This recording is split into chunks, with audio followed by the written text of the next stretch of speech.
Go! Magandang araw sa inyo lahat. Magandang araw po, sir. Maaari ba kayo tumayo upang manalangin? Inaayahan po mamulo sa ating panalangin ngayon ay si Ginoong Cesar. Okay, so let us pray with Father, Son, and Holy Spirit. Lord, good afternoon, magandang sa mga sa production na kami lahat ng tama, Lord, at siguro kami ay makadiscuss sa new lessons and new learnings na sa aming pagdawin. Dahil as the God bless ko, Lord, at mga tanong na among mga ilan is sunod na masama ang program ko. Among and interview ako sa mga Ginoo. Amen. Amen. Okay, bago kayo po, maaari po kayong bumulo ng mga basura bago kayo po upang magandang tingnan ang ating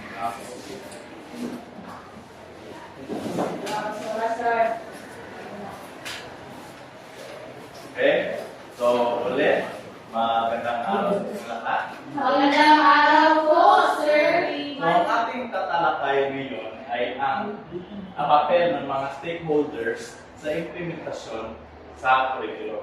So may naaalala ba kayo sa ating nagdaang talakayan?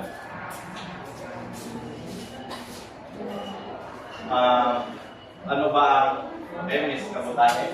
Ang tinalakay sa natin mo parang araw sa patungkol ko sa uri ng edukasyon.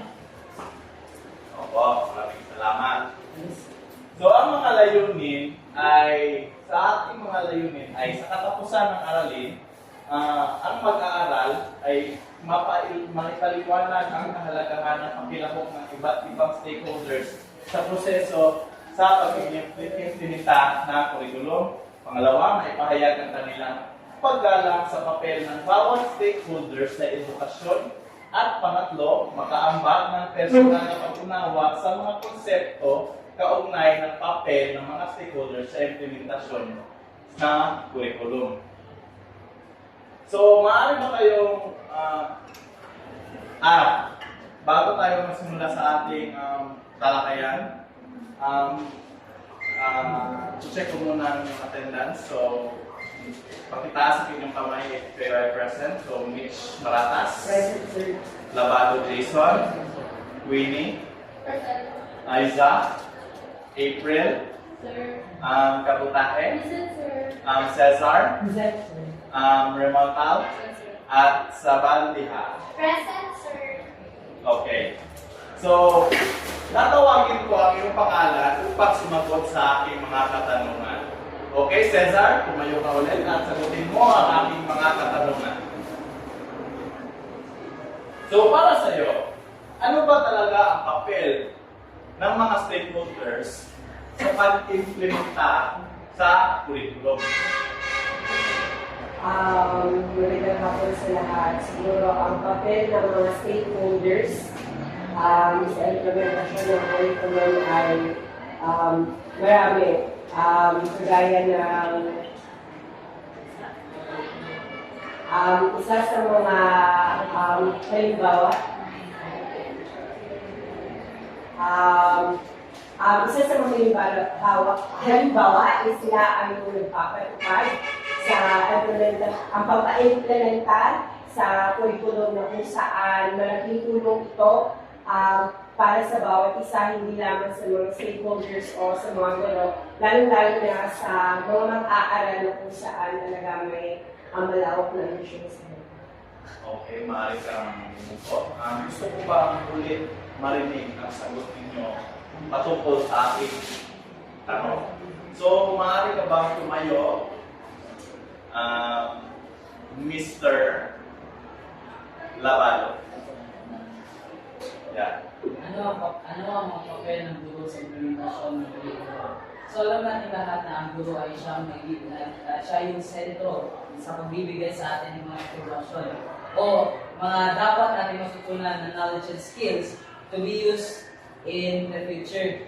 So marami talaga ang papel ng guro sa implementasyon, kagaya na nalaman na sila yung nag-a-assess ng mga student, sila yung nag-guide, at sila yung nagbibigay daan sa para sa ating kinabukasan din ng Okay, maraming salamat. So gaya sa tinalakay ni Miss Kapulugan ng umaga, na ang papel ng mga guro sa pag-implementa ng kurikulo ay napakahalaga. Sapagkat kung wala ang mga guro, paano ma-assess ng paaralan ang mga tugon ng mga estudyante? So kailangan talaga ang mga guro upang sa pag-implementa ng kurikulum.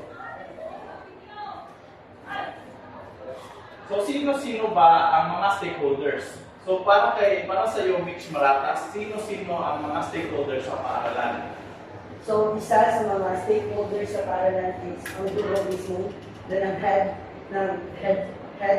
sa school, community also, the parents and students are sila yung mga stakeholders na bumubuo sa isang univers. So marami ang mga stakeholders upang para ma-implementa ang curriculum. Kasama na dito ang mga guro, sabi nga ni Mr. Maratas. Kasama din dito ang mga facilitators. Kasama din dito ang ating principal, ang mga otoridad ng paaralan, maski ang ating mga magulang at ang komunidad. Dahil sila ang essential upang maging matagumpay ang pag-implementa ng curriculum at upang mas bigyan pa ng mas magandang layunin at mga strategiya ng mga guro upang mas bigyan pa ng mas magandang kinabukasan ng ating mga mag-aaral. So stakeholders, so bakit nga ba sila mahalaga? So bakit sila mahalaga, Ms. Kabudoy? So bakit mahalaga ang mga... Mahalaga sila yung tumutulong sa paaralan, yung mga pag-improve na mga facility, sila yung mga resources, yung mga kakulangan sa loob ng paaralan, ay yung mga stakeholders, sila yung tumutugon o sila yung tumutulong, yung mga parents, yung community, or yung mga barangay officials, sila yung nagbibigay tulong para sa pag-improve o pagpapalawak pa ng edukasyon para sa mga kabataan. Tama. Dahil sila talaga ang napaka-importanteng parte o importanteng piece, kumbaga para sa puzzle, na kaya hindi mo ito mabubuo kung wala sila. So kailangan talaga sila dahil sa kanilang mga opinion, dahil hindi lang mismo ang paaralan ang siyang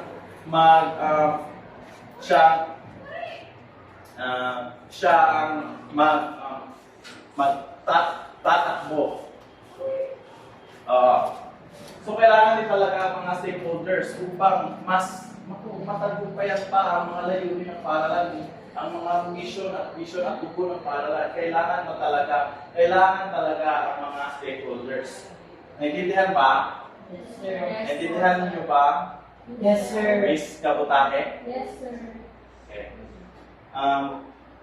Don't stop talking, Mitch. So, ang kahalagahan ng stakeholders. So, ang pagsusuri ng kurikulum. Tanging mga guro at eksperto lamang ang makakapagsabi na kung ang kurikulum ay naaayon sa pangangailangan ng mga mag-aaral. So, suporta sa pagbabago. Kung wala ang suporta sa administrasyon, komunidad, mahihirapan talaga ang paaralan. Mahihirapan ito sa pagpapatupad ng mga bagong pulisiya at mga bagong rules and regulation upang mas may preserba pa ang kahalagahan at mga pangangailangan ng paaralan at ng mga estudyante. So, paano ba ito nakakaugnay sa industriya?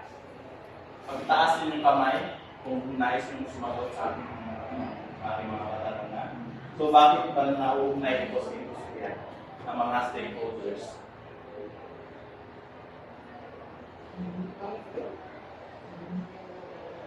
Okay, Mitch. So, may kaugnayan ang industriya sa isa-isang kurikulum sapagkat sa industriya may iba't ibang mga katanungan na kailangan nilang makuha sa isang tao. Halimbawa, kailangan nila ng mga taong marunong mag-plumber o marunong sa modelo. So, sa kurikulum, dadagdagan ng paaralan o koneksyon ng industriya sa isang paaralan ang ganitong kurso para makapagpudol sila ng mga plumber para magkatrabaho sa kanilang industry in the future. That's why the industry and the curriculum, they sometimes related in terms of that. Tama sa image. So, naugnay talaga sila sa industriya dahil sa kagaya nga ng sinabi ni Mitch na nauugnay sila sa curriculum dahil kuminsan hindi gumagana ang isa kung wala ang pangangailangan sa iba't ibang mga tao. So yun ang kaugnayan ng industriya sa pag-implementa ng curriculum. Okay, so naintindihan niyo ba ang aking tinalakay ngayong hapon? Yes po, sir. Okay, nais ko sanang tanungin si Miss Talai kung ano ba ang kanyang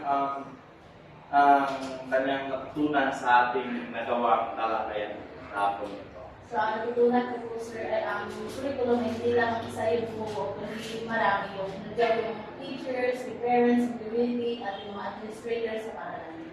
Tama. Magaling. So ngayon, dumako naman tayo sa evaluation. Ngayon, gumawa kayo ng sanaysay kung ano ba ang kahalagahan ng mga stakeholders sa paaralan at sa iyong palagay ba ay may implementa ba ng paaralan lamang ang mga mag-aaral ay ginawa ng binigay na gawain ng guro, curriculum kung wala ang mga stakeholders. Bibigyan ko. Ano? Meron naman tayong 5 minuto para sagutin ng aking evaluation.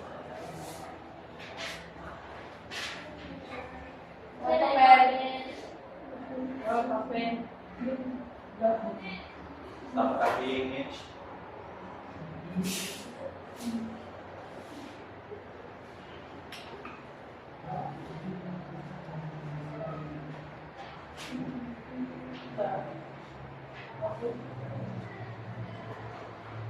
Okay, tapos na ba ang lahat? Yes po, sir. Makipasa ang inyong mga papel. Sa loob lamang ng 10 segundo, 1, 2, 3, 4,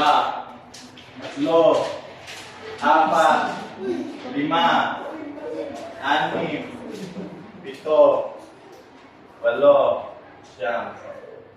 Okay?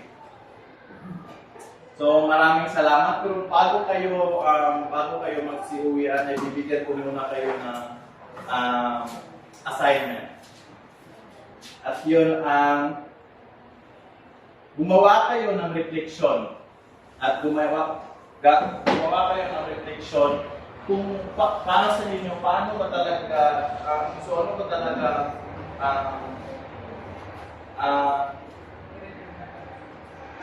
ang role ng mga stakeholders ito ang implementasyon. Ipasa niyo ito sa susunod na linggo. Maraming salamat sa inyo.